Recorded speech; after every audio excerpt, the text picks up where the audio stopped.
आज की कहानी शुरू करूं उससे पहले एक दूसरी कहानी आपको सुनाता हूं। सोशल मीडिया का दौर है, फिल्टर का ज़माना है, फिल्टर का फैशन है, लेकिन फिल्टर वाली तस्वीर किसी की जान ले सकती है, सोच के ही अजीब लगता है। पर क्या कीजिएगा। ये कहानी है यूपी की। यूपी में 4 बच्चों की एक माँ जिसका नाम रानी देवी। रानी की अपनी खुशहाल ज़िंदगी थी, लेकिन बाकी लोगों की तरह सोशल मीडिया की उसे भी लत पड़ी। इंस्टाग्राम पर अकाउंट खोला और फिर इंस्टा के ज़रिए सोशल मीडिया की दुनिया की सैर करने लगी। धीरे धीरे सोशल मीडिया का ऐसा चस्का लगा कि फिर रानी को भी ये फ़िल्टर वाला फ़लसफ़ा समझ में आने लगा। वही फ़िल्टर जो बच्चे को जवान बना दे, जवान को बूढ़ा, बूढ़े को जवान, जवान को बच्चा, सारा खेल होता है आजकल। अलग अलग इतने सारे ऐप, इतनी सारी टेक्निक्स हैं कि आपकी तस्वीर, अब तो तस्वीर को भी ज़िंदा बना देते हैं। मतलब आपकी तस्वीरें आँखें की पुतलियाँ हिलने लगती हैं, आपके मुंह खुलते और बंद होने लगते हैं, ऐसा लगता है जैसे बातें कर रहे हैं, मूवमेंट आ जाती है पूरे जिस्म में। तो ऐसे ऐसे सारे फिल्टर हैं, ऐसी ऐसी सारी ऐप्स हैं। तो रानी को भी इसमें अब मज़ा आने लगा और अब वो इंस्टा पे एक एक्टिव मेंबर थी और अपनी खूब सारी अच्छी अच्छी तस्वीर फ़िल्टर करके उस पर डाला करती थी। 4 बच्चों की माँ थी और रानी की उम्र थी 52 साल। अब 52 यानी 52 को उल्टा कर दें तो 25 हो जाता है। इत्तेफाक से इंस्टा पर एक और लड़का था जो लगातार इंस्टा पे अलग अलग लोगों को फॉलो करता था। उसका नाम था अरुण, उम्र 25 साल। एक रोज़ ऐसी ही उसकी नज़र रानी के प्रोफाइल और रानी के रील्स पर पड़ी। अब जिस तरीके से फ़िल्टर लगाकर सारी तस्वीरें, वीडियो डाली गई थी, अरुण को इश्क हो गया रानी से और उसे लगा उसकी हम उम्र होगी। अब धीरे धीरे ये इंस्टा पर इन दोनों की दोस्ती शुरू हुई। साल भर, बल्कि 1.25 साल तक इंस्टा पर दोनों अब एक दूसरे के कांटेक्ट में रहे, संपर्क में रहे, बातचीत भी करते, पर कभी मुलाकात नहीं हुई। जब साल बीत गया इन दोनों की दोस्ती को, तब अरुण ने ज़िद की रानी से कि मुझे आपसे मिलना है। उधर रानी को भी हकीकत पता है कि अगर मैं सोशल मीडिया की दुनिया से बाहर असली दुनिया में आई तो चेहरे की रंगत और असलियत सारा भेद खोल दूँगी।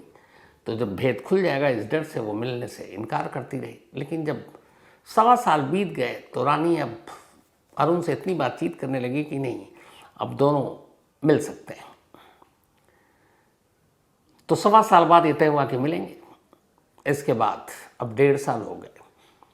कुछ दिन पहले तय हुआ कि अरुण और रानी मुलाकात करेंगे। अब ये दोनों मिलने का फैसला करते हैं यूपी में ख़ास जगह पर। वहाँ मुलाकात होती है। जब मुलाकात होती है तो पहली ही मुलाकात में एक रेस्टोरेंट में मिलते हैं और वहाँ बैठा हुआ बेताब अरुण कि अब उसकी रानी आएगी, जिसे 1.5 साल से वो सिर्फ इंस्टा पर देख रहा, तस्वीरों को देख रहा, बातें कर रहा, आवाज़ सुन रहा है, आज साक्षात सामने होगी उसकी मोहब्बत। तो वो पूरे अरमान के साथ बैठा इंतज़ार कर रहा है और उसके बाद अचानक जिस टेबल पर बैठा था उसी टेबल पर एक महिला आकर बैठ जाती है। पहले तो अरुण उसे देखता है, सकपकाता है, फिर समझता है पता नहीं क्या है, फिर पूछता है, जी मैं यहाँ पर इस टेबल पे रिज़र्व है, कोई आने वाला है? तो मुस्कुराती और कहती है, मैं ही हूँ रानी। पल भर में अरुण के सारे जो सपने थे, जो जज्बात थे, वो सारे धराशायी। उसे लगा ये क्या, कहाँ वो अपनी हमउम्र समझ रहा था और कहाँ ये मतलब 52 ईयर्स ओल्ड लेडी और वो खुद 25 साल का एक लड़का। खैर, दिल पे पत्थर रख के बैठा रहा वहीं और फिर बातचीत होती रही। उसके बाद भारी मन से विदा लिया। अब विदाई के बाद रानी उससे फिर भी बात कर रही है। अरुण का दिल टूटा हुआ है। फिर उसे लगा कि रानी ठीक ठाक पैसे वाली है। उसने कहा चलो मोहब्बत में धोखा हुआ, कम से कम पैसे ही कमा लें। अब उसने रानी से कुछ उधार मांगने शुरू किए। 1.5 लाख रुपए उधार भी हो गए। उधर अब रानी जब मिली अरुण से तो दोनों के अजीब किस्से हैं। अरुण को धक्का लगा रानी को देखकर और रानी को ये हुआ कि अरुण तो बहुत अच्छा लड़का है, इससे शादी कर लेते हैं, 4 बच्चों की माँ है वो। अब उसने अरुण पर शादी करने का दबाव डालना शुरू कर दिया। अरुण ने कहा ये क्या है। धीरे धीरे अब अरुण करीब पैसे भी ले चुका था ठीक ठाक, 1.5-2 लाख रुपए। अब उधर वो फोर्स कर रही है। वो सोच रहा है कि मैं अपने से डबल उम्र की महिला से शादी कैसे करूं। और वो दबाव डालने लगी। थक हार कर फिर अरुण ने फैसला किया कि इस कहानी को ख़त्म करते हैं। एक रोज़ उसने रानी को मिलने के लिए बुलाया और जब वो आई सुनसान जगह पर ले गया, वहीं दोनों बैठकर बातें करने लगे।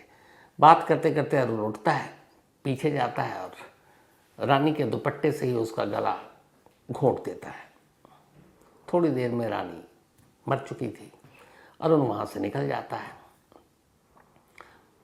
कुछ वक्त के बाद किसी राहगीर की नज़र उस लाश पर पड़ती है। पुलिस को खबर दी जाती है। पुलिस मौके पर आती है। मौके पर एक फ़ोन भी था, फ़ोन रानी का, लेकिन सिम गायब। अब लाश थी लेकिन किसकी है पुलिस को पता नहीं। तफ्तीश शुरू करती है। आसपास के थानों में बाकी जगह पर पता किया जाता है कोई मिसिंग महिला है जिसकी उम्र 50 के ऊपर है। इत्तेफाक से फर्रुखाबाद पुलिस स्टेशन में एक रिपोर्ट लिखाई गई थी 10 दिन पहले कि रानी देवी नाम की एक महिला गायब है। पुलिस उस पुलिस स्टेशन में उस तस्वीर को भेजती है जो लाश मिली थी। वहाँ उसके रिश्तेदार पहचान लेते हैं। लाश को हवाले किया जाता है। अब ये पता चल गया कि ये रानी है। तो रानी का सुराग और रानी का नाम मिलते ही अब उसके मोबाइल का नंबर भी मिल चुका था जिसका सिम गायब था। पुलिस उस सिम के ज़रिए CDR को खंगालती है तो देखती है आखिरी वक्त में सबसे ज़्यादा किससे बात हुई। तो वो एक नंबर आता है जो नंबर अरुण का था। इसके बाद पुलिस अरुण तक पहुंचती है। अरुण के नंबर को टटोलती है। उसका लोकेशन भी इत्तेफाक से वही दिख रहा था जहां लाश मिली थी। इस तरीके से जब सारी कड़ियाँ जुड़ी तो पुलिस ने अरुण को उठाया, उससे पूछताछ की और तब अरुण ने पुलिस को बताया कि मेरे साथ फ़िल्टर नाम का धोखा हो गया था और इसी फ़िल्टर के चक्कर में मैंने फ़िल्टर वाला फ़ोन कर दिया। तो ये इंस्टाग्राम और फ़िल्टर और बूढ़े को जवान, जवान को बूढ़ा, ये सब बनाने की जो टेक्निक है ये आगे चलकर ऐसे जान भी लेगी, किसने सोचा था। खैर, ये तो रही इंस्टाग्राम की एक कहानी। अब दूसरी कहानी इत्तेफाक से ये भी सोशल मीडिया और इंस्टाग्राम से ही जुड़ी है लेकिन दूसरे तरीके से। ये कहानी है यूपी के हरदोई की। यूपी के हरदोई में एक महिला रहा करती थी, शीलू। 2017 में शीलू की शादी बबलू नाम के एक नौजवान से होती है। ये शादी दोनों के घर वालों की मर्जी से हुई। शादी के बाद शीलू भी खुश, बबलू भी खुश, लेकिन यह खुशी 3-4 महीने की थी। 4 महीने के बाद शीलू को पता चलता है कि वो गर्भवती है, प्रेग्नेंट है।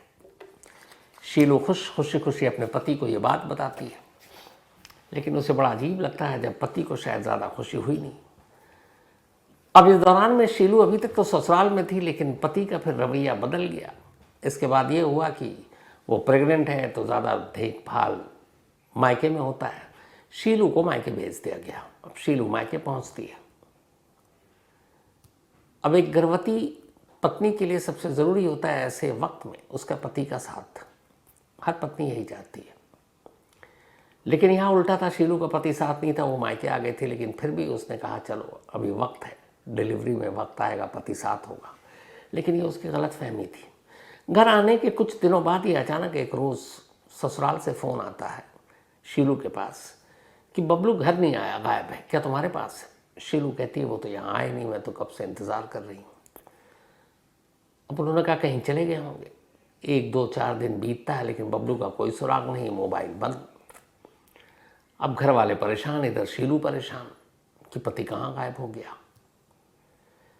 फिर घर वाले जाकर पुलिस स्टेशन में FIR लिखा देते हैं अपने बेटे की गुमशुदगी की। FIR लिखाने के बाद भी बबलू का कोई सुराग नहीं मिलता।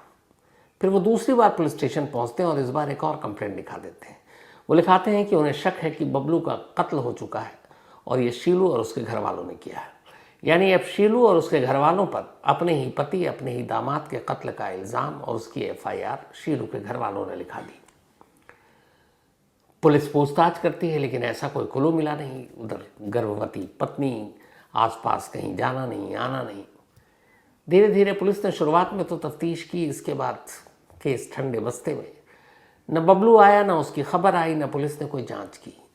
अब 2018 से धीरे धीरे वक्त बीतना शुरू हुआ। इस दौरान में शीलू ने एक बेटे को जन्म दिया। आखिरी की प्रेगनेंसी का पूरा फेज उसने अकेले काटा। बहुत रोई। कैसे वक्त में अगर पति होता तो बड़ा सहारा होता, लेकिन बबलू का आता पता नहीं है, गायब। दिल में ये भी कि पता नहीं बबलू कहाँ चला गया, उसे कुछ हो तो नहीं गया। इसी सूरत में बच्चे का जन्म होता है और वो सोचती है कि अगर उसके बेटे का चेहरा एक बार बबलू देख ले तो शायद वो भी खुश हो जाए और हमेशा साथ रहे। लेकिन ये सारे सपने सपने ही रहे, बबलू लौटा नहीं, ना उसकी खबर लौटी। अब धीरे धीरे वक्त बीतता गया। जैसे जैसे वक्त बीतता गया, शीलू और बबलू दोनों के घर वाले अब नाउम्मीद होते गए। उन्हें लगा कि शायद अब वो लौटेगा नहीं। उन्हें ये भी पता नहीं कि वो जिंदा भी है कि नहीं, कोई हादसा हो गया, क्या हो गया। बबलू की कोई खबर नहीं। अब 7 साल बीत चुके थे, 2025 आ गया। ये 7 साल शीलू ने अपने पति के बिना अकेले काटे, 2018 से 2025। अब चूंकि एक बेटे की परवरिश करनी थी, पति था नहीं, वो कुछ काम करती नहीं थी, मायके में थी, खाली वक्त बेटे की देख रेख और परवरिश के अलावा कैसे काटें। तो बाकी के साथ जो था वही शीलू के साथ हुआ। धीरे धीरे वो भी मोबाइल और मोबाइल के ज़रिए सोशल मीडिया के दुनिया में कदम रखती है और सोशल मीडिया पर अपना अच्छा खासा वक्त बिताने लगती है। 7 साल बीत चुके थे, 2025 और अगस्त का महीना अभी जो गुजरा है 3 दिन पहले। एक रोज शीलू इंस्टाग्राम पर रील देख रही थी। रील देखते देखते अचानक उसकी नज़र एक रील पर पड़ी। उस रील में एक शख्स और एक महिला दोनों साथ थे। बहुत नॉर्मल रील। वो उसको देखती है, फिर वो आगे निकल जाती है, फिर अचानक उससे कुछ याद आता है, वो वापस आती है उस रील पर, उस रील को फिर ध्यान से देखती है। उसके बाद 100 बार उस रील को देख लेती है। उसकी आंखें चमक उठती हैं और इसे लगता है कि ये तो उसका खोया हुआ पति बबलू है। लेकिन साथ ही इस खुशी के साथ एक झटका ये था कि ये महिला कौन है जिसके साथ है वो। फिर भी खुश इस बात पे थी कि पति जिंदा है, शायद बबलू ही है। लेकिन ये बबलू ही है, इसका यकीन कैसे करें? शक्ल मिल रही है, सब कुछ, पर 7 साल का लंबा अरसा भी बीत चुका है। 7 साल में बहुत कुछ बदल जाता है। लेकिन शीलू को यकीन था कि शायद ये पति है, पर क्या करे, पहले उसने अपने घर वालों को दिखाया कि देखिए वही है। घर वालों ने भी कहा वही है, लेकिन हो सकता है कि ना हो। अब इधर ससुराल आना जाना बहुत कम हो चुका है, क्योंकि ससुराल वाले ने भी लगभग शीलू को एक तरह से छोड़ ही दिया बेटे के गायब होने के बाद। शीलू अचानक उस रील को लेकर ससुराल पहुंचती है। सीधे अपनी सास के पास जाती है और कहती है, माँ आप इस रील को देखो और ये बताओ ये आपका बेटा बबलू है। माँ देखती है, कहती है हाँ लग तो वही रहा है। फिर वो ससुर से पूछती है, ससुर भी कहता है शायद वही है। इसके बाद वो अपने गांव के आसपास के लोगों से पूछती है, जो बबलू के कुछ दोस्त थे उनसे पूछती है। सभी को ये था कि ये बहुत हूबहू मिलता है। जब कई लोग एक साथ कहते हैं तो वो सीधे पुलिस स्टेशन पहुंचती है अपने इलाके में, जो यूपी के इसी हरदोई ज़िले में था। वहाँ जाकर वो पुलिस को वो रील दिखाती है और कहती है, मेरा हस्बैंड जिसकी गुमशुदगी की रिपोर्ट मेरे ससुराल वालों ने लिखाई, जिसके कत्ल का इल्ज़ाम मेरे ऊपर लगाया, और चूँकि मैं उसकी एक पार्टी हूँ, मैं आरोपी हूँ, लेकिन ये एक रील है और ये रील अभी लेटेस्ट है और इस रील में जो शख्स है वो मेरा पति है, बबलू। अब जैसे ही पुलिस वालों ने वो कंप्लेंट और रील देखी तो पुलिस को भी ये लगा कि नहीं, इसकी जांच होनी चाहिए, क्योंकि एक गुमशुदगी की रिपोर्ट ठंडे बस्ते में थी। अब पुलिस वालों ने उस रील और रील के ज़रिए फिर उसकी ओरिजिन कहाँ से क्या, ये सब कुछ पता करना शुरू किया और धीरे धीरे धीरे मंजिल मिली पंजाब के लुधियाना में। हरदोई पुलिस की एक टीम बनाई गई और उस टीम को लुधियाना भेजा गया। पुलिस लुधियाना में एक घर पर पहुंचती है और वहां जाकर दरवाज़ा खटखटाती है। दरवाज़ा खुलता है, एक महिला थी। फिर उससे पूछा जाता है, यहाँ बबलू नाम का कोई शख्स, उसका असली नाम जितेंद्र था। इत्तेफाक से सामने कमरे में खुद बबलू खड़ा था। बबलू को भी मालूम नहीं ये कौन लोग हैं, सादी वर्दी में थे। उससे उसका नाम पूछा गया। उसके बाद पूछा गया, ये रील आप दोनों का? बोला हाँ। बोला इस रील में तुम तो हो, ये साथ में महिला कौन है? वो महिला पुलिस के सामने खड़ी थी, वो बबलू की वाइफ थी, सेकंड वाइफ। जैसे ही ये कन्फर्म हुआ, पुलिस ने कहा कि आप हमारे साथ चलिए। इसके बाद पुलिस उसे लुधियाना से अपने साथ लेकर हरदोई आती है। हरदोई लाने के बाद पहले माँ बाप को और शीलू को इनको बुलाया जाता है। वो सब आते हैं, सब शिनाख्त कर लेते हैं। इसके बाद अब बबलू से पूछा जाता है कि तुम एक दोहरी ज़िंदगी कैसे जी रहे हो, और उस महिला से तुम्हारी शादी, जबकि तुम्हारी पत्नी यहाँ मौजूद है। तुम्हारी पत्नी गर्भवती थी 4 महीने की जब तुम छोड़ कर गए। तो फिर वो बताता है कि मैं अपनी पत्नी से खुश नहीं था। इधर पत्नी प्रेग्नेंट हो गई, मुझे अब लगा कि सारी जिम्मेदारियां भी मेरे सर आएंगी, मैं कुछ कर नहीं सकता था। मैंने कहा घर से भाग जाता हूँ, और इसलिए मैं चुपचाप खामोशी से घर छोड़कर निकल गया, इधर उधर भटका।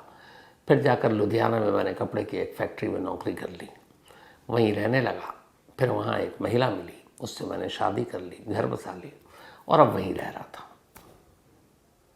अपने इस पहले की ज़िंदगी को भूल गया था।